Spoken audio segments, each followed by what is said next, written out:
Hello and welcome to all of you. Myself, Dr. Saurabh Bhatia, and I'm your pharmacology guru at DBMC MDS. Here we are going to discuss the 10 most important MCQs which can be asked in your upcoming INSCT exam. So, there is one more session that is based on the NEET exam. So, I have tried to cover most of the topics for you people. So some of the topics I have tried to cover in your NEET PG video, and some of the topics I have tried to cover here in this INSCT.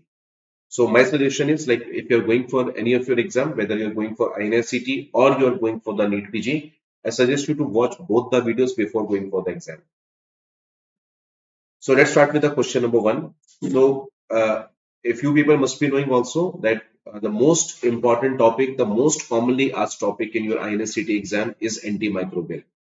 So let's start with the question number one, that is from antimicrobial. Uh, a patient is given gentamicin plus penicillin combination for enterococcal endocarditis prophylaxis. What should be monitored? So, guys, first of all, you have to understand gentamicin is an aminoglycoside, and because this medicine is an aminoglycosides, this is a bactericidal antibiotics. So, aminoglycosides are the protein synthesis inhibitors. They will act on 30S ribosome. So they will act on 30S ribosome, and they are protein synthesis inhibitor, and these medicines are bactericidal drugs. And if we talk about penicillins, penicillins are the beta lactam antibiotics. Penicillins are the beta lactam antibiotics, and they are also bactericidal antibiotics, and they act by inhibiting the cell wall. So beta lactams are cell wall inhibitors, and gentamicin is aminoglycosides. It's a protein synthesis inhibitor. So both group of medicines are bactericidal.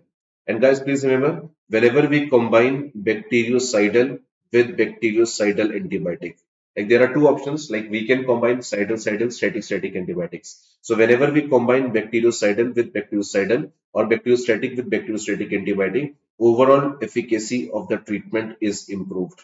So overall efficacy of the treatment is improved. So in clinical practice, we always combine cidal static. We avoid combining cidal with static.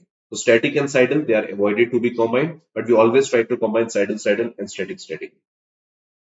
Now in this question, they have asked two medicines we have given together and which medicines require monitoring. So please remember, guys, only gentamicin required monitoring.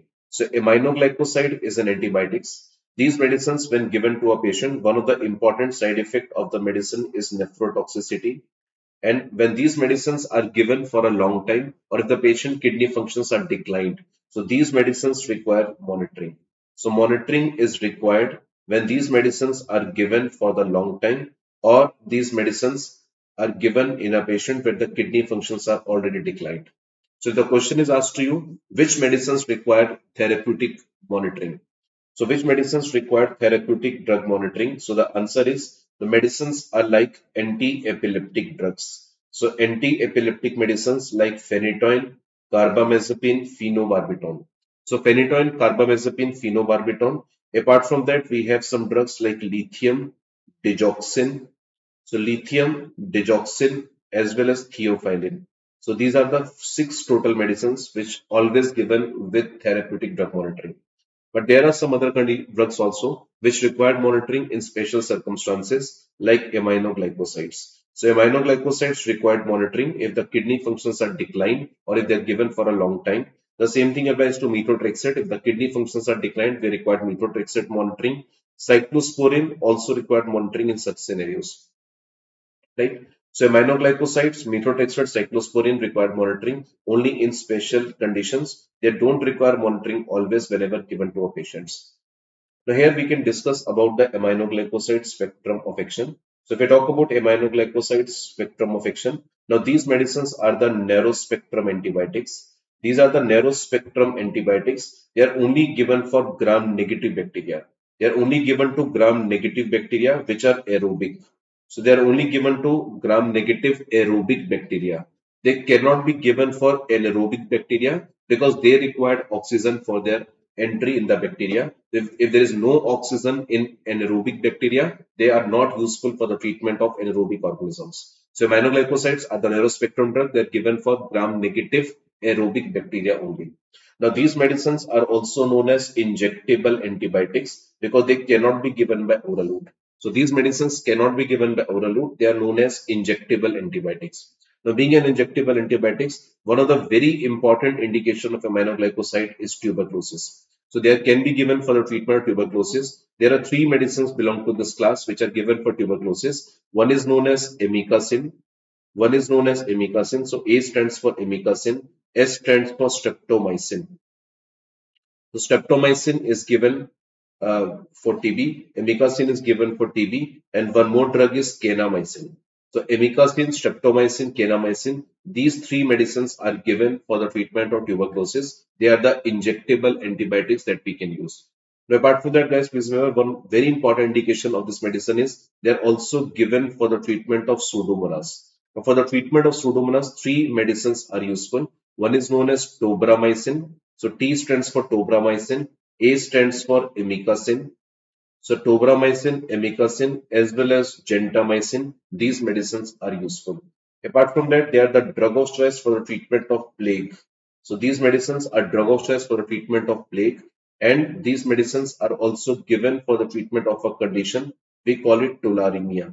Even for tularemia, these medicines are drug of choice. The drug of choice for tularemia, drug of choice for plague, has two more indications of aminoglycosides. Now, if we talk about the other drugs given in this MCQ, that is penicillins. So, if we talk about penicillins, penicillins are the medicines which are considered like particularly if we talk about penicillin G is a medicine that is given as a drug of choice for five conditions that you can remember with the mnemonic GRAS. So, it's a drug of choice for gas gangrene. This is drug of choice for gas gangrene caused by Clostridium perfringens infection. It's a drug of choice for rat bite fever. This medicine is drug of choice for rat bite fever. This medicine is drug of choice for actinomycetes bacteria. It is a drug of choice for streptococcal infection. Drug of choice for streptococcal infection that also include rheumatic heart disease. Drug of choice for rheumatic heart disease, streptococcal infection. It is also a drug of choice for syphilis. So drug of choice for syphilis, streptococcus, gas gangrene, rat bite fever, actinomycetes. All these are indications of this penicillin G. Right. Now, what are the side effects of penicillin G and aminoglycoside? This I have already covered in another video of NEET exam. So kindly watch that video. There you will find the important side effects of aminoglycoside and the beta-lactam antibiotics. So question number one, we have discussed two things over here. We discussed the medicines which require therapeutic drug monitoring, and we have also discussed about the two antibiotic groups in detail. So question number one, answer is two. Now, guys, one thing more here you can remember therapeutic drug monitoring is required for the medicines which have narrow therapeutic index. So, therapeutic monitoring is required for the medicines which have narrow therapeutic index. So, in case question is asked to you, therapeutic index will give you which information about the drug. So, the answer is it's a safety index. So, this will tell us about the usage of the medicine in clinics, which drug is safe to use, which drug is unsafe to use. So therapeutic index is an index of safety regarding a drug usage in clinics. So let's move on to question number two. We talk about question number two, that is again from antimicrobial. Now this question is based on mechanism of action of antimicrobial drug. Now which of the following do not affect? It should be does not affect. So it does not affect the cell membrane. So metronidazole. Now metronidazole is a drug. Now this is a wonderful drug we have. This medicine has two mechanism of action. Now, this medicine can generate free radicals in the bacteria or in the microorganism, and these free radicals will cause direct DNA oxidation injury. So, this can result in direct DNA oxidation injury to the bacteria or the microorganism. So, microorganism will die. Number two, this is also inhibitor of anaerobic metabolic pathway. So, in an anaerobic bacteria, this medicine can inhibit the metabolic pathways. So, these bacteria cannot obtain ATP because their metabolic pathways are inhibited by the metronidazole.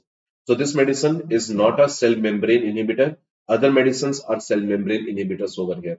So metronidazole is a medicine. This medicine will act on the nuclear pathways, and by acting on the nuclear pathways, this medicine can inhibit the microorganisms.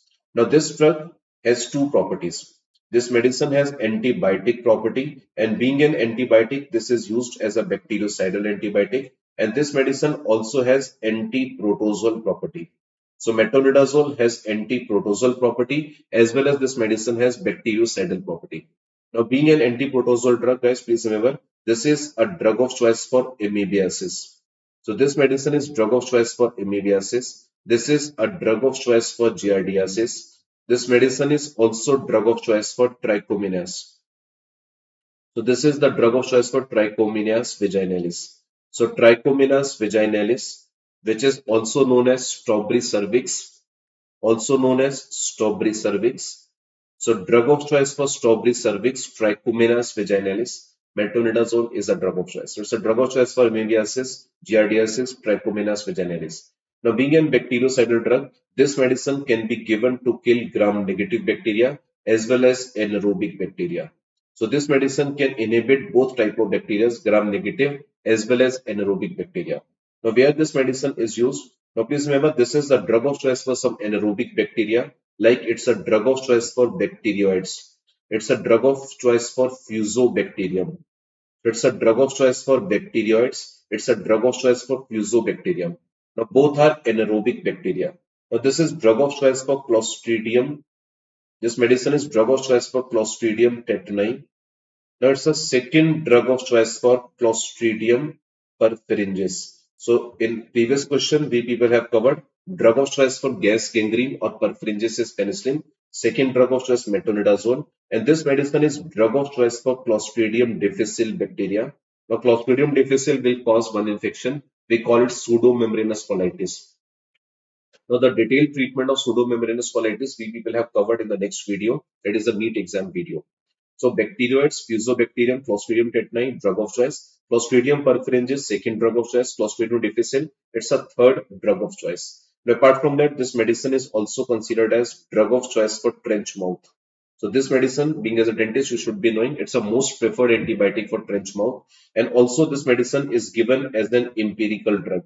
This medicine can be given as an empirical antibiotic wherever we have the presence of abscess or wherever we find the anaerobic organism. So wherever we find the anaerobic organism or we find the presence of an abscess, I can use this medicine as one of the empirical antibiotic. The drug is metronidazole. So dental infection is one of the infection where we suspect the presence of anaerobic bacteria, and metronidazole is one of the leading drug that I can use. So metronidazole is also given for the treatment of H. pylori bacteria. So this medicine is also given for the treatment of H. pylori bacteria. Now, metronidazole has one very important drug interaction that whenever we give this medicine along with warfarin, this medicine can inhibit the warfarin metabolism. And by inhibiting the warfarin metabolism, this drug can cause warfarin toxicity. So this medicine can cause warfarin toxicity as a side effect. If we talk about this medicine most common side effect, the most common side effect of this medicine is nausea vomiting. So drug can cause most common side effect is nausea vomiting. Number two, this medicine can also result in abdominal pain as a side effect. But one of the very important side effect of this medicine is neurotoxicity. Now, as a result of neurotoxicity, this medicine can cause metallic taste. So your sensory nerves will not be able to work properly. So patient can have the metallic taste. Patient can also have the seizures rarely. So patient can have the insomnia. Patient will have the seizures. Patient can have the metallic taste as a side effect of this medicine. Number four, along with alcohol, this medicine can cause problem that is known as disulfiram-like reaction. So this medicine can cause disulfiram-like reaction as an important side effect along with alcohol, right? So in this question, we have discussed this metronidazole as a drug in detail. But if we talk about the other medicines, like if we talk about these medicines like azoles, now azoles are the antifungal and these medicines are cell membrane inhibitors, right? So these are the cell membrane inhibitors and these medicines we people have already covered in the next video, that is a NEET exam video. Now, polymyxin is a local antibiotic. It's a local antibiotic. This is a cell membrane inhibitor. Daptomycin is a systemic antibiotic given by IV route. This is also a cell membrane inhibitor. Now, if we talk about daptomycin in further detail, daptomycin is a medicine which is considered as drug of choice for VRSA. This is a drug of choice for VRSA, and this medicine is also given for the treatment of MRSA bacteria. So daptomycin we use for gram-positive bacteria, especially the resistant type of gram-positive bacteria. Now, daptomycin is a drug. This medicine has a drawback. This is sensitive to surfactant. So the surfactant which is present in your lungs, this is sensitive to that surfactant. So I cannot use daptomycin for the treatment of lower respiratory tract infection. So I cannot use daptomycin for the treatment of lower respiratory tract infection because this medicine is sensitive to surfactant. So I cannot use this medicine for treatment of pneumonia. So question number two, answer is metronidazole. It's not a cell membrane inhibitor, it's an inhibitor of the nuclear pathways. Let's talk about question number three. Now, question number three is based on TB drugs. So, TB drugs will cause deficiency of which vitamin? That is INH. INH means isoniazid. This will cause deficiency of vitamin B6, that is pyridoxine. So, this question is based on TB drugs. So, answer is C. In this question, we can discuss the frontline TB drugs. So the frontline TB drugs are H, that is isoniazid. We have the R, that is rifampicin. We have a Z, pyrazinamide, and we have a drug ethambutol. So we have four medicines: isoniazid, rifampicin, pyrazinamide, ethambutol. Four medicines which are HRZE.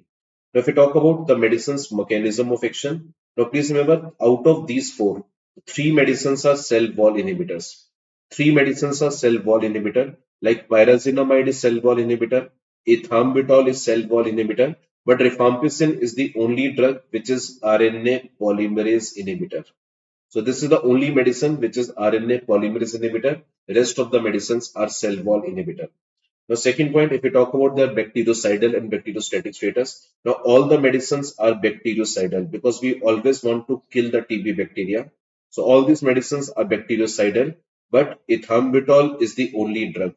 Ethambutol is the only medicine which is bacteriostatic here.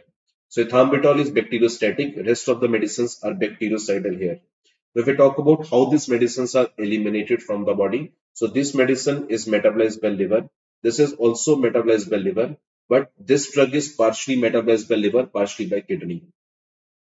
Ethambutol is purely eliminated by kidney. So from here you can find out the dose of which medicine need to be decreased in liver disease and dose of which medicine need to be decreased in kidney disease. So these are three medicines where the dose need to be decreased in patients of liver disease, and these are the two medicines where the dose need to be decreased in patients of CKD. Then CKD we have to reduce the dose of pyrazinamide and ethambutol, and in liver disease we have to reduce the dose of pyrazinamide, pyrazinamide, rifampicin, and isoniazid, all three. Now, the fourth point regarding this medicine, regarding the medicine side effects. So, if we talk about the medicine's important side effect, INH. So, INH important side effect is liver toxicity. So, the drugs which are metabolized by liver, they can cause liver toxicity as a side effect. So the medicines which are metabolized by liver, they can cause liver toxicity as a side effect. And the drugs which are eliminated by kidney, they can cause hyperuricemia as a side effect. So pyrazinamide can cause both problem. It is partially metabolized by liver, partially by kidney. So it will cause liver damage. This will also cause hyperuricemia. But ethambutol will only cause hyperuricemia as a side effect. Apart from liver damage, if we talk about the other side effects of isoniazid, this medicine can cause SLE-like reaction. So this medicine can cause SLE-like reaction. Number three, this medicine can also result in neurotoxicity as a result of vitamin B6 deficiency.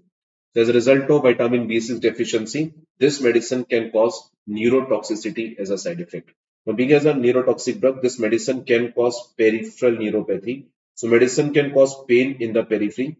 So medicine can result in peripheral neuropathy as a side effect. Number two, this medicine can also cause seizures, and this drug can also cause optic neuritis, can result in optic neuritis as a side effect. Now, rifampicin is a medicine which can cause liver damage. This medicine can also result in orange discoloration of the body secretion. So this medicine will cause orange discoloration of the body secretion. Number three side effect of rifampicin is rifampicin can also result in flu-like symptoms. So this medicine can result in flu-like symptoms as a side effect.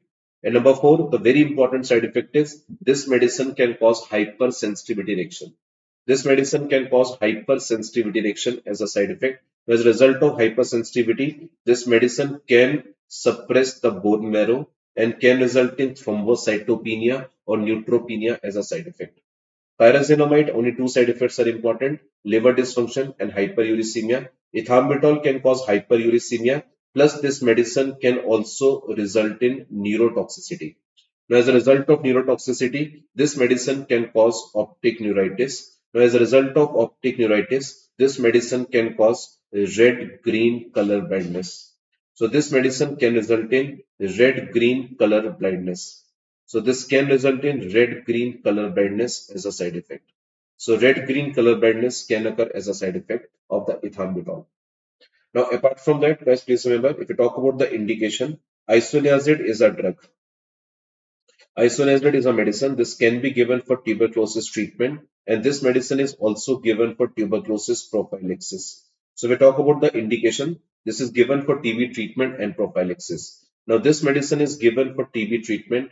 This medicine is also given for treatment of leprosy. Rifampicin is also given for treatment of leprosy, and this medicine is also given for MRSA treatment. So drug is given for treatment of MRSA also. The drug is rifampicin. Pyrazinamide is only given for TB treatment, and ethambutol is given for TB treatment. Other indications are not important for your examination point of view.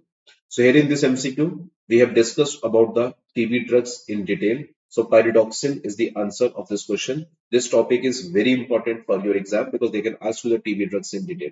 So question 3, answer is C. So let's talk about question number 4. So we talk about question number 4, that is based on the indications of antibiotics. So in this case, you can find out imipenem is a drug. Imipenem is a medicine which is a carbapenem. And because this medicine is a carbapenem, this medicine is a broad spectrum drug. This is a broad spectrum antibiotic. This medicine is a broad spectrum antibiotic, and I can use this medicine for any type of bacteria, including anaerobic bacteria. So imipenem can be given for any type of bacteria, including the anaerobic bacteria. Like in this question, I can say imipenem can be given for Klebsiella, can be given for this anaerobic bacteria, bacteroids, right? So out of there are two possibilities which are there, but carbapenem in this MCQ, the best answer is D, because for other conditions we have to mark Klebsiella for some other antibiotic. Let's take an example, ceftriaxone. Now, ceftriaxone is a drug that is not given for anaerobic bacteria. It's a third generation cephalosporin. It's a third generation cephalosporin. This is not given for anaerobic bacteria, but third generation cephalosporins are wonderful drugs for gram negative bacteria. So, Klebsiella is a gram negative bacteria where I can use ceftriaxone as one of the drugs. Now, vancomycin is a medicine. It's a drug of choice for MRSA. So, straightforward answer, vancomycin, drug of choice for MRSA, and metronidazole, we have discussed in the above MCQ. It is given for the treatment of H. pylori. So, the answer to this question is C. So, first, imipenem is for bacteroids. Second is vancomycin for MRSA. Ceftriaxone is for Klebsiella, and metronidazole is given for H. pylori treatment. Right? Now here we can discuss metronidazole, we people have already covered. Here we can discuss the other antibiotics, for example, ceftriaxone. So if we talk about ceftriaxone, ceftriaxone is a generation 3 cephalosporin. This is a generation 3 cephalosporin, and generation 3 cephalosporins are mainly given for gram-negative bacteria. So they are mainly given for gram-negative bacteria. They are useful for very few gram-positive bacteria also, but mainly given for gram-negative bacteria. Now, ceftriaxone is a drug. It's considered as drug of choice for meningitis. So, most of the meningitis, ceftriaxone is given as a frontline antibiotic. Now, this medicine is also given for the treatment of infective endocarditis. It is one of the leading drug for infective endocarditis. First line drug for infective endocarditis, drug of choice for meningitis treatment. It is also given for other gram-negative organism. For example, this medicine is drug of choice for Salmonella. So this medicine is drug of choice for Salmonella typhi. So Salmonella typhi can cause typhoid fever.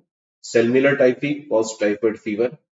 So this is drug of choice for Gonococcus bacteria. So Gonococcus is a gram-negative bacteria, can cause STD, and there's a Gonococcus form, we call it Meningococcus. It's a drug of choice for Meningococcus bacteria, which can cause meningitis. So it can cause meningitis also. It is also a drug of choice for H. influenza. So drug of choice for H. influenza meningitis. So H. influenza is a bacteria causes meningitis, it's a drug of choice for that, right? So it is given for gonococcus, and when we use this medicine for gonococcus, which is a type of STD, I will use this medicine in a single dose, that is 1 gram stat. So I will use this medicine in a single dose of 1 gram for the treatment of STD caused by the gonococcus. So ceftriaxone is given for all this condition. There is 1 gram positive bacteria where it is a drug of choice. Answer is pneumococcus. So for pneumococcus infection, this is the drug of choice, that is ceftriaxone, right? Now, ceftriaxone belongs to beta-lactam antibiotic class, just as cephalosporin. Now, the side effects of beta-lactams we have already covered in the next video, that is NEET PG videos. Now, here we can also talk about vancomycin. Now, vancomycin is a drug which is a cell wall inhibitor. So, this medicine is a cell wall inhibitor, and this medicine is mainly given for only gram-positive bacteria. It is given mainly for gram-positive bacteria, and this medicine is considered as drug of choice for MRSA.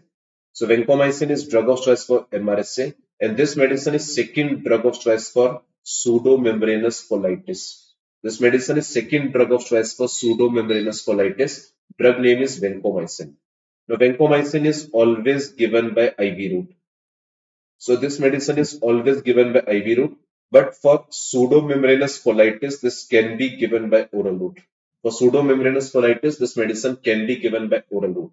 One of the important side effects of vancomycin is this medicine can release histamine in the body and can cause red rashes all over the body. We call it red man syndrome. So red man syndrome can be seen as a side effect of vancomycin. Plus, this vancomycin can also damage the kidney and can result in nephrotoxicity as a side effect. So when this kidney functions will start declining, we have to monitor this vancomycin concentration in the plasma. So vancomycin we have discussed, ceftriaxone we have discussed, and imipenem is a broad spectrum beta-lactam antibiotics, can be given for most of the bacteria, right? Like here it is given for the anaerobic bacteria, bacteroids responsible for peritonitis or the anaerobic infection, right?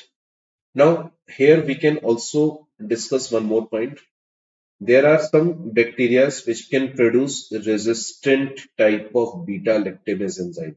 So there are some bacteria which can produce resistant type of beta-lactamase enzyme, and this is most commonly observed with Klebsiella. So Klebsiella is a bacteria which is very commonly associated with resistant type of beta-lactamase. Now, resistant type of beta-lactamase can be classified in three groups: class A, class B, class C. Although we have one more group, class D, but this is not important for your exam, so we'll cover only class A, B, and C. Now, class A is also known as ESBL. Now, class B is known as metallozyme. Now, class C is known as AMPC. Class C is known as AMPC. Class B is known as metallozyme, and class A is known as ESBL. Now, please remember, drug of choice for ESBL producing bacteria, class A beta lactamase enzyme producing bacteria. Answer is carbapenems. So carbapenems are drug of choice for class A ESBL producing bacteria. And here you will mark the colistin. Colistin is the best medicine to take care of the metallozyme. If colistin is not given in MCQ, you can also mark tigecycline. So tigecycline can also be marked as a best medicine. Now for class C beta lactamase producing bacteria, you will mark generation 4 cephalosporins. So generation 4 cephalosporin you can mark as a best medicine, right? So for MC class C, I can use generation 4 cephalosporin. Class D, I can use colistin and tigecycline. Class A, I can use carbapenems. So these are the important things they can ask in relation to this uncommon type of bacteria which they have asked in this MCQ in your INSCT exam. Questions are difficult because this is INSCT. It's not the NEET exam. So NEET exam question level is bit easy, but here the question level is bit higher, right? So let's move on to question number 5. Which antibiotic does not act by protein synthesis inhibition? So this question is directly based on classification or the mechanism of action of antibiotics. So if we talk about mechanism of action of antibiotics, so we have total 5 groups of antibiotics. Number 1 is cell wall inhibitors. Now being as a dentist student, you must be knowing cell wall inhibitors. We have total 3 group of medicines which are cell wall inhibitor. One is known as beta-lactam antibiotics. Second is known as glycopeptide antibiotics. and third is known as fosfomycin, right? So fosfomycin is cell wall inhibitor, glycopeptide antibiotics are cell wall inhibitors, and beta-lactam antibiotics are cell wall inhibitors. Now, beta-lactam antibiotics are typically inhibitor of an enzyme known as transpeptidase enzyme. They can inhibit one enzyme. We call it transpeptidase enzyme, which is also known as penicillin binding protein. So, inhibitor of penicillin binding protein or transpeptidase enzyme. There are total four group of medicines which are known as beta lactams. Four subgroups are there. So, what are the four subgroups? We have penicillins, we have cephalosporins, we have carbapenems. So, carbapenems, cephalosporin, penicillins, and the last group of antibiotic is monobactams. So these are the total four group of medicines which are known as beta-lactam antibiotics. Now regarding the glycopeptide antibiotics, you have to remember only one drug, vancomycin. So vancomycin is a cell wall inhibitor. So three group of medicines which are cell wall inhibitor, beta-lactam antibiotics, glycopeptide antibiotics, and fosfomycin antibiotic. Now, after the cell wall inhibitors, we have a medicines, we call them cell membrane inhibitors. Medicines which are cell membrane inhibitors. When cell membrane inhibitors, please remember three medicines names. One is colistin, second is daptomycin that we have already covered in the above MCQ, plus polymyxin B. So these are the some antibiotics which are cell membrane inhibitors. Now, after the cell membrane inhibitors, we have a third group of medicines. We call them protein synthesis inhibitors. Now, medicines which are protein synthesis inhibitors, these medicines will act on ribosomes. The ribosomes have two subunits, 30S subunit and 50S subunits. So some antibiotics will act on 30S, some antibiotics will act on 50S subunits. So the antibiotics that will act on 30S subunits, these antibiotics are aminoglycosides. So aminoglycosides that we have already covered in question number one, and tetracycline antibiotics. So tetracycline antibiotics we people have covered in the NEET PG video, right? NEET videos. So NEET dental PG videos. So that is covered over there. Now the medicines that will act on 50S ribosome. So some important group of antibiotics are like macrolides. So macrolides will act on 50S ribosome. We have a drug linezolid. This will act on 50S ribosome. Clindamycin will act on 50S ribosome. So macrolides, linezolid, clindamycin, chloramphenicol, these medicines will act on 50S ribosome, important for your exam. Number four, we have a medicines which are folic acid pathway inhibitors. So which medicines are folic acid pathway inhibitors? So the medicines which are folic acid pathway inhibitors, these medicines are sulfonamides. So sulfonamides and cotrimoxazole. So sulfonamide and cotrimoxazole are the medicines which are folic acid pathway inhibitors. Sulfonamide, cotrimoxazole, folic acid pathway inhibitors. And the fifth is the medicines that will act on the nuclear pathways. So the antibiotics that will act on the nuclear pathways, these medicines are number one. We have a group of medicines, we call them fluoroquinolones. Now fluoroquinolones are those antibiotics which ends with the word fluoxacin. Now they are the DNA gyrase inhibitors. These medicines are DNA gyrase inhibitors. They are the fluoroquinolones. Number two, we have a rifampicin. Rifampicin is one more TB antibiotic. This is RNA polymerase inhibitor that we have already covered in the above MCQ. This is also nuclear pathway inhibitor. Similarly, we have a drug metronidazole that we have already covered over here. We have a drug nitrofurantoin. So all these medicines will act on nitrofurantoin. So all these medicines will act on nuclear pathways that we have already covered in one of the previous question or maybe in the next videos, that is a NEET PG videos, right? So this is the classification of antibiotics. So here they will ask you which drug does not act by protein synthesis. The answer is vancomycin. Vancomycin is a cell wall inhibitor. Gentamicin is aminoglycoside. Erythromycin is macrolide, and chloramphenicol is also a protein synthesis inhibitor. So chloramphenicol, gentamicin, erythromycin, all these medicines are protein synthesis inhibitor. Vancomycin is cell wall inhibitor. Question number five, we people have covered. Now let's talk about question number six. A vial of diphenhydramine is used in which emergency? So answer is it is used as an antihistaminic drug. So this medicine is an anti-allergic drug. This medicine is used as an anti-allergic medicine, and we can use this medicine for the treatment of anaphylaxis, or the hypersensitivity reaction. So I can use this medicine as an antihistaminic for the treatment of anaphylaxis or for the treatment of allergy. Now, how we treat anaphylaxis, the details we have already covered in the NEET PG video. So I suggest you to watch that video also. But here we can discuss about the other antihistaminic drugs. So if we talk about other antihistaminic medicines, for example, we have a drug that is promethazine. So promethazine as an antihistaminic medicine, it is a generation 1 antihistaminic promethazine.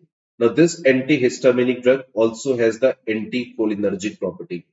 So promethazine has anticholinergic property. Now because of this anticholinergic property, this medicine is given for the treatment of motion sickness. I can also use this medicine for motion sickness, and promethazine is also given for the treatment of extrapyramidal symptoms, Parkinson's-like symptoms. This medicine is given for the treatment of Parkinson's-like symptoms or extrapyramidal symptoms as a this is a side effect of antipsychotic drugs. The side effect of antipsychotic medicines, EPS, I can use the medicine promethazine for that. Apart from promethazine, we have one more antihistaminic drug that is known as cinnarizine. Now, cinnarizine is a drug. This medicine is given for the treatment of vertigo. So, this medicine can be given for the treatment of vertigo, which can occur due to the various indications. So, it is given for the treatment of vertigo. Similarly, we have a histamine analog. So, we have a drug which is known as histamine analog. So, histamine analog, the drug name is beta histidine. So, beta histidine, which is very famous drug and famous with the brand name of Vertin. So beta histidine is a medicine. So beta histine or beta histidine is a drug that is a best medicine for the treatment of benign paroxysmal positional vertigo. And again, it's a drug for vertigo which I can use. Right now, if I talk about some other, so these are the antihistaminics and some histamine analogs that we have covered in this MCQ. Right? So diphenhydramine is an anti-allergic medicine, can be used for treatment of anaphylaxis. Now anaphylaxis detailed treatment, please watch the next video. Now question number 7. So let's move on to question number 7. Nitroglycerin act fast by sublingual route because it is, answer is, like when you keep the medicine under the tongue for the treatment of acute angina, this is the first medicine to be given, that is nitrates. So the moment you will keep under the tongue, the medicine will easily cross the membrane of the vein. So we have a very prominent vein under the tongue. So medicine will cross the membrane of that vein, enters in the circulation and directly drained in the heart. So this sublingual vein is a direct branch of the superior vena cava that will directly go to the heart and will take care of this attack of angina. So these medicines can cross the membrane of the vein. That's only possible if the drug is non-ionic and highly lipid soluble. So if the drugs are non-ionic and highly lipid soluble, only then these medicines can cross the membranes easily and they can take entry in the veins and can produce the fast action. And this fast action is even faster than the IV route. So acute angina, the first medicine to be given is nitroglycerin. This is given by the sublingual route. The sublingual route is even better than the IV route. The sublingual route is better than the IV route. One reason is the onset is fast, that we have already covered. Second, patient can take medicine by himself. So compliance is good. So patient can take medicine by himself. Plus, when the patient will take medicine by sublingual route and if patient is started getting the side effect, like if the angina pain is relieved, patient is getting the hypotension, patient is getting the blackouts because of the low BP, then patient can spit out the medicine and we can avoid the side effect because of this drug. So side effects can be avoided by sublingual route. Action is fast and compliance is good. So sublingual route is the best route in treatment of acute angina. So this topic is based on nitroglycerins. Now nitroglycerins mechanism of action. So nitroglycerins will donate nitric oxides. And because they donate nitric oxide, they will cause vasodilation. And when they will cause vasodilation, they will dilate the veins maximally, followed by the coronary blood vessels. And after coronaries, they will dilate the arterioles. So they will dilate veins maximally, followed by the coronaries and then the arterioles. Now, if we talk about nitrates, all the nitrates have high first pass metabolism. All the nitrates have high first pass metabolism except one nitrate we call it isosorbide mononitrate. So isosorbide mononitrate is the only nitrate. Isosorbide mononitrate is the only nitrate which does not have high first pass metabolism. All the medicines have high first pass metabolism. Now here we have a drug known as amyl nitrite. Now amyl nitrite is a drug which can be misused by the person by the inhalational route.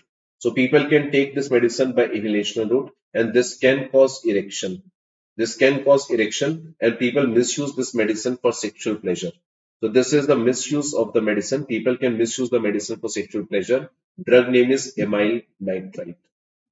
Now, apart from these important points regarding the nitrates, if we talk about the medicine side effects, the most common side effect of nitrate is headache. So the medicine can cross blood-brain barrier, and after crossing blood-brain barrier, these medicines can also result in cerebral vasodilation. Now, as a result of cerebral vasodilation, the most common side effect of the medicine is headache. Number two side effect is this medicine can also result in hypotension. Medicines can result in hypotension as a side effect. Number three, medicines can cause skin flushing as a side effect. Skin flushing can occur as a side effect. Number four, the biggest drawback of the medicine is drugs can cause tolerance as a side effect. So because the medicines are associated with tolerance phenomena, we should avoid the long acting preparations of nitrates. So we should avoid the long acting preparations of nitrates because of this tolerance as a side effect. Now these medicines can also result in reflex tachycardia and can result in bradycardia on long-term treatment. So if you ask me this, sir, tachycardia, bradycardia, which is seen with the nitrate use, answer is both. So reflex tachycardia can be seen for the acute use, for the initial use, but ultimately these medicines will cause bradycardia by reducing the blood supply towards the heart. If the question is asked to you, which is the first drug? Which is the first drug to be given in patients of acute angina? Answer is nitroglycerin, that is given by sublingual route. This way people have already covered. Now, which is the first medicine to be given in patients of acute myocardial infarction? So in acute myocardial infarction, the first medicine is aspirin. First medicine is aspirin. This is an antiplatelet drug. So aspirin is an antiplatelet medicine, can be given as a first medicine for acute MI. Now this medicine is given by oral route and patient is supposed to chew the tablet. So patient will chew the tablet of aspirin and we have to give this medicine in a high dose, and that high dose of the medicine is known as loading dose, and this loading dose is 325 milligram. So for acute MI, aspirin is given in a loading dose of 325 milligram. So this is the loading dose of this medicine. And after giving the loading dose, we have to give the maintenance dose. And the maintenance dose is 75 to 325 milligram. Then this dose, this aspirin is inhibitor of the COX-1 enzyme. Aspirin is inhibitor of the COX-1 enzyme, and this is a irreversible inhibitor. This medicine is a irreversible inhibitor of COX-1 enzyme, therefore reduce the level of thromboxane A2 in the body and having the antiplatelet property. So this medicine has antiplatelet property due to this mechanism.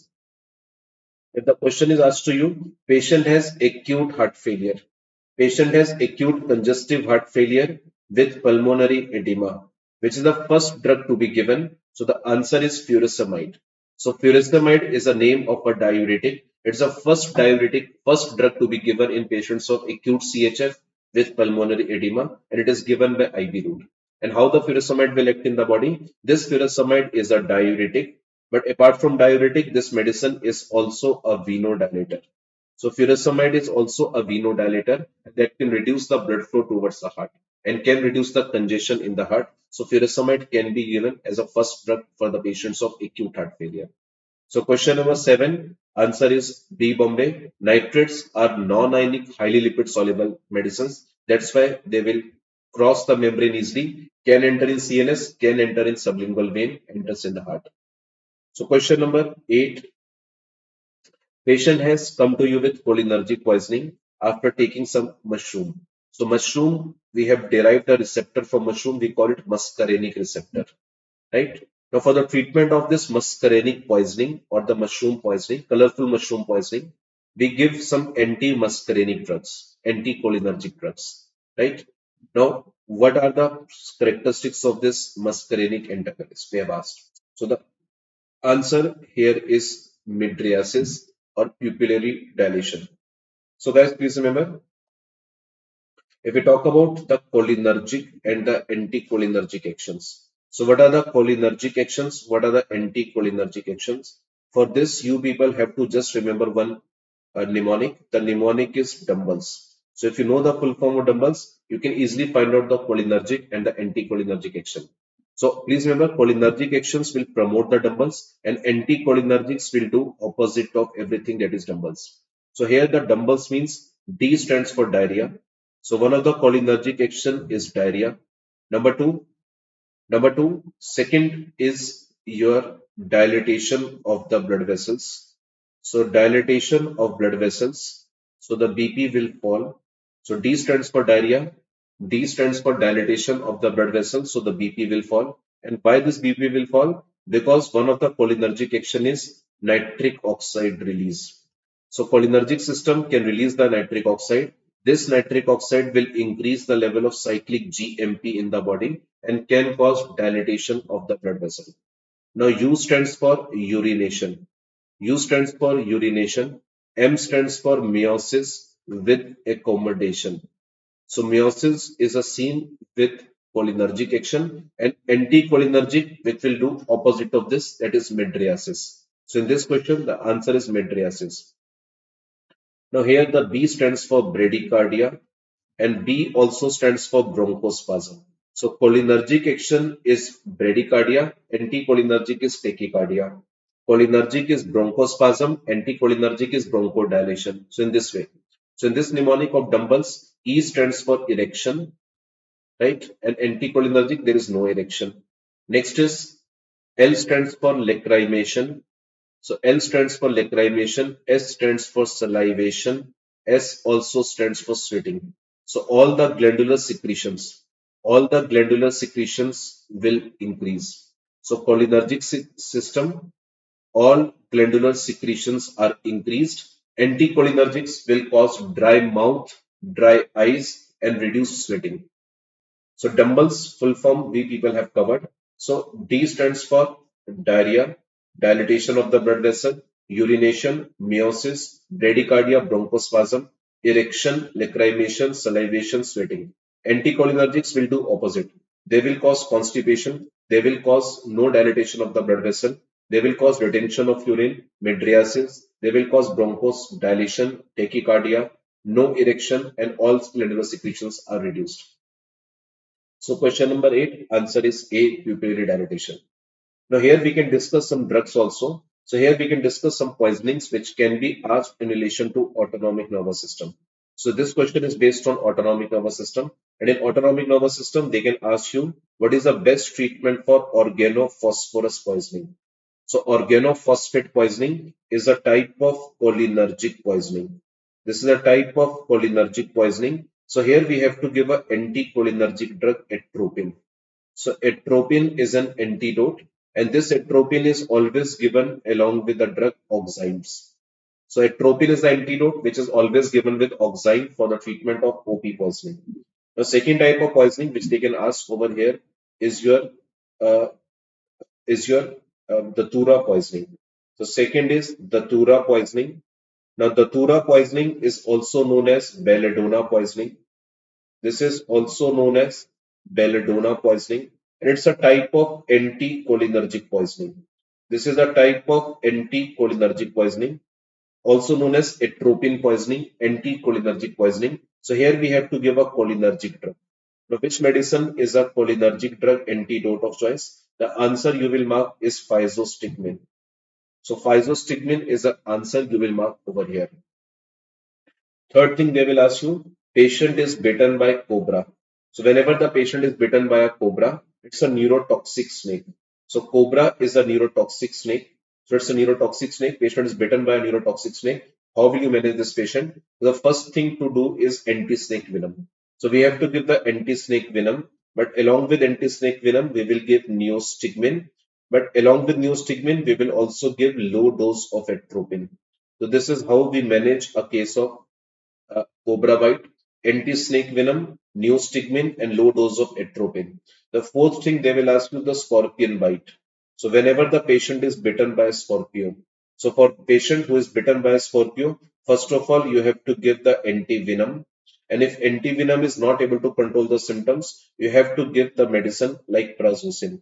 So prazosin can be given for the scorpion bite case. So antivenom first, second is prazosin can be given for the scorpion bite. So these are the four important toxicities they can ask you, and you should be knowing the drug of choice for this, right? Now, apart from that, there are some other conditions which they can ask you. They can ask you what is the drug of choice for myasthenia gravis. So, which medicine is drug of choice for myasthenia gravis over here? So, here you will mark the best answer as pyridostigmine. So, pyridostigmine is a cholinergic drug. It's a drug of choice for myasthenia gravis. So, pyridostigmine, drug of choice for myasthenia gravis. Now, they can also ask you which medicine is the best medicine for reversal of skeletal muscle relaxant effect. So whenever the patient has taken skeletal muscle relaxant and you have to do the reversal of that, you have to do the reversal of skeletal muscle relaxant, which medicine can be used? Answer is neostigmine. So neostigmine is a medicine that can be used along with glycopyrrolate. So along with glycopyrrolate, you can use neostigmine. So neostigmine glycopyrrolate can be given for the reversal of skeletal muscle relaxant. Plus, they can ask you what is the drug of choice for atonic bladder?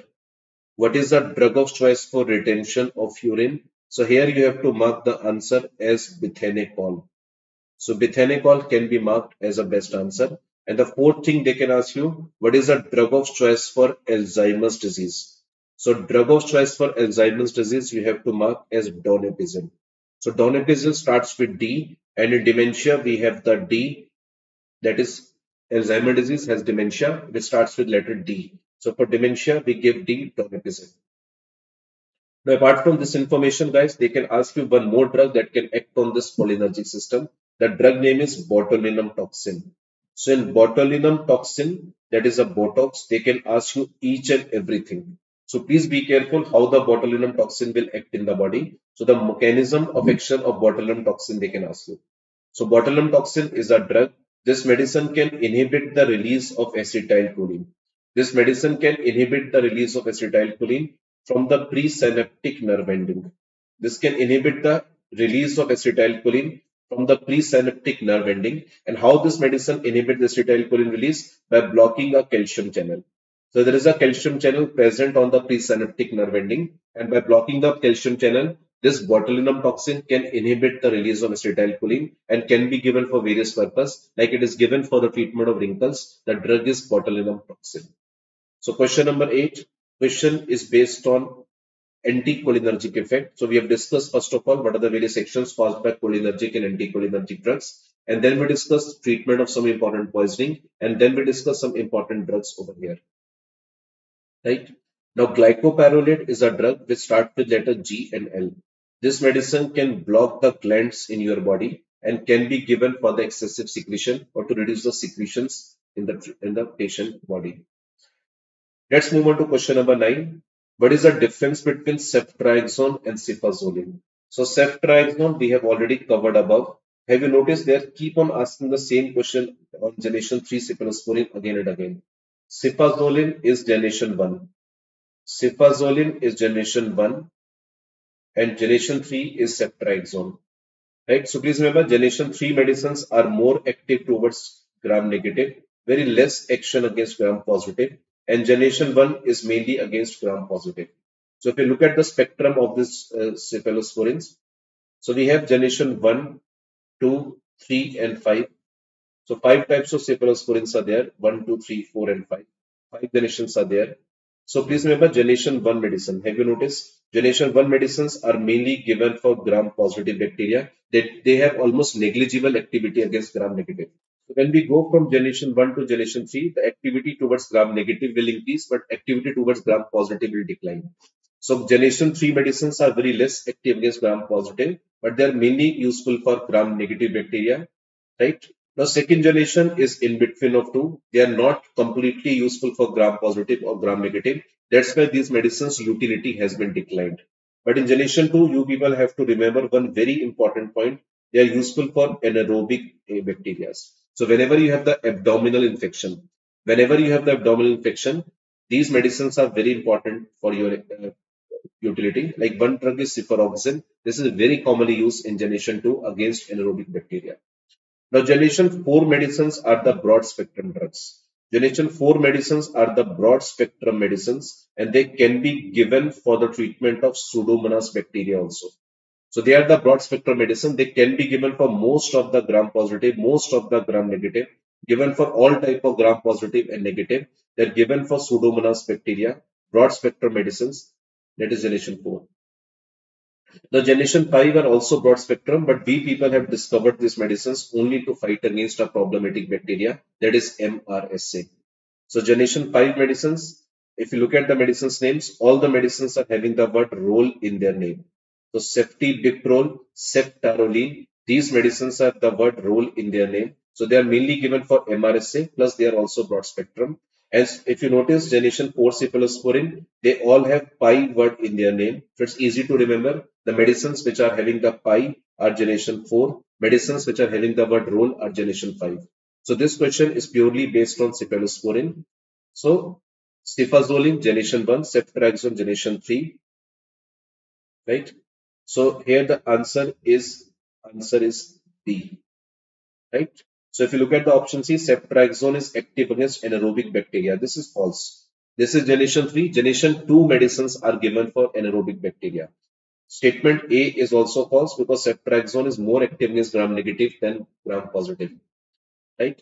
Now, cefazolin, what is the utility of cefazolin? So there is a terminology that surgical prophylaxis. Like whenever the patient has to undergo any surgery, the patient can take some medicines before the surgery. So if the patient is going for the dental surgery, the best medicine to be taken before dental surgery is amoxiclav. So amoxiclav is the best medicine to be taken before the dental surgery. This will cover gram positive, gram negative, as well as this will cover anaerobic bacteria. So amoxiclav will cover gram positive, gram negative anaerobic bacteria, also reduce the risk of rheumatic heart disease, that is amoxiclav. The patient is undergoing abdominal surgery, then the best antibiotic to be taken is metronidazole. So metronidazole will cover gram-negative bacteria as well as anaerobic bacteria that are the main pathogens in abdominal infection. But apart from that, patient is undergoing any other surgery, no dental surgery, no abdominal surgery, then you have to cover the gram-positive cocci. So whenever you give the incision, the bacteria which are present in your skin can take entry in your internal organ, can cause infection, that is gram-positive cocci, Staphylococcus, Streptococcus. So here the cefazolin is used. The cefazolin is the most commonly used antibiotic before surgery. Most commonly used antibiotic for surgical prophylaxis is cefazolin. It's a generation 1 cephalosporin. So question number 9 is based on cephalosporin. We have covered this question in detail. Now let's move on to question number 10, the last question. A patient has taken amoxicillin 500 milligram, which is written on its label, but he has sent this medicine for uh, analysis by the government organization, and the result was shocking.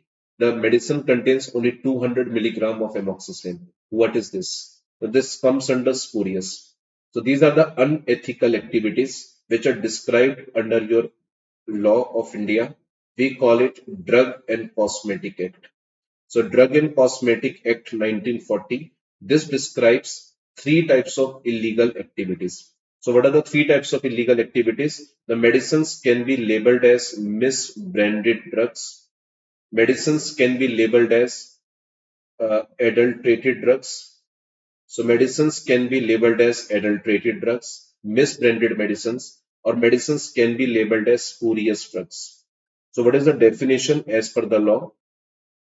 So misbranded, as the name suggests, like you people have label of the drug in your hand. Like whenever you buy any medicine, you have the label in your hand.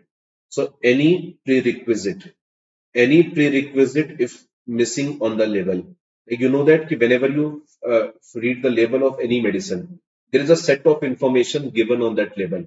So if any information which should be present on the label, that is known as prerequisite. So any prerequisite is missing on the drug label. So any information that should be a part of that label is missing.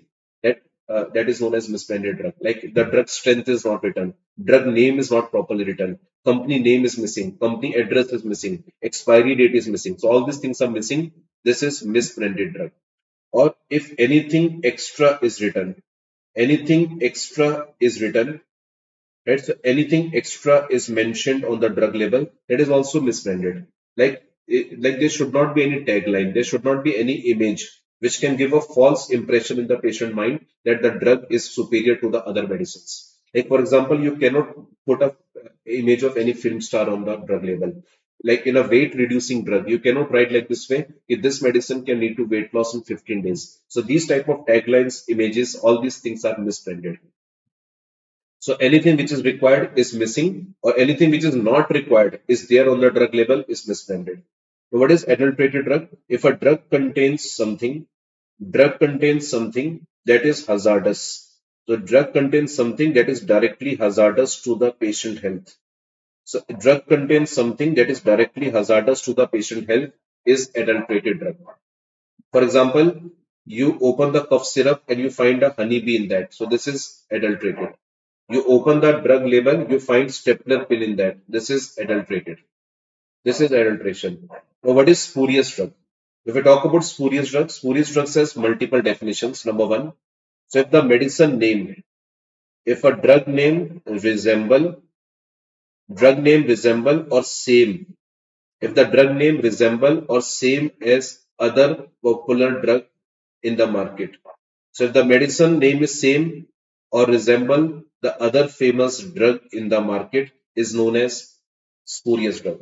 The drug name resemble or same as the other famous drug in the market, it's a spurious drug. Number two, second definition, if the company name, if the company name is wrong, if the company name is wrong, or that company name and address is wrong. So, like if the company name is missing on the drug label, it is a misbranded drug. But if the company name and address is written, so it's not a misbranded. But when you try to trace that company name and address, you find that is wrong, or that company or name or address does not exist at all. This is known as spurious activity. Number three, apart from that, I would say if a medicine contains something which is not a drug.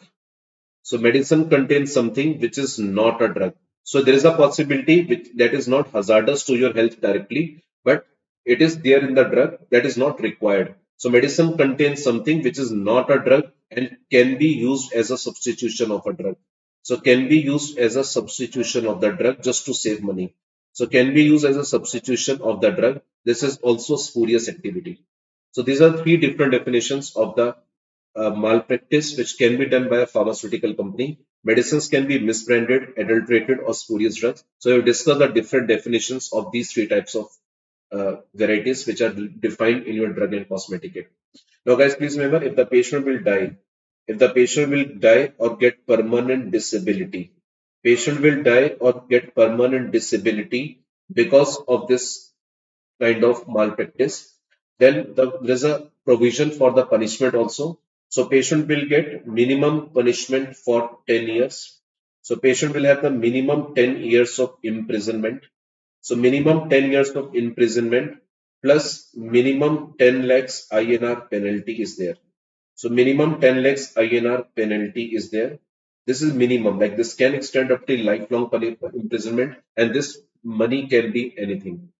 So this is for the three abnormal activities which is defined under Drug and Cosmetic Act. So question number 10, answer is D Delhi, spurious activity.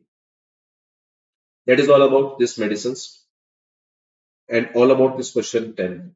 So here I have tried to cover most of the topics which are relevant for your INS CT exam, right? So guys, after that, in case you have any doubt, you can message me on this number. So this is my WhatsApp number, and I'm also there with you on the Telegram group. So in case you have any query, you can message me on this WhatsApp, right? So take care of yourself and keep on studying hard. We are always there for you to help you out in your exams. So if you have any query, any time of the day, please message us, please call us. We are always just a call away from you. Take care of yourself. All the best for your exam. Thank you.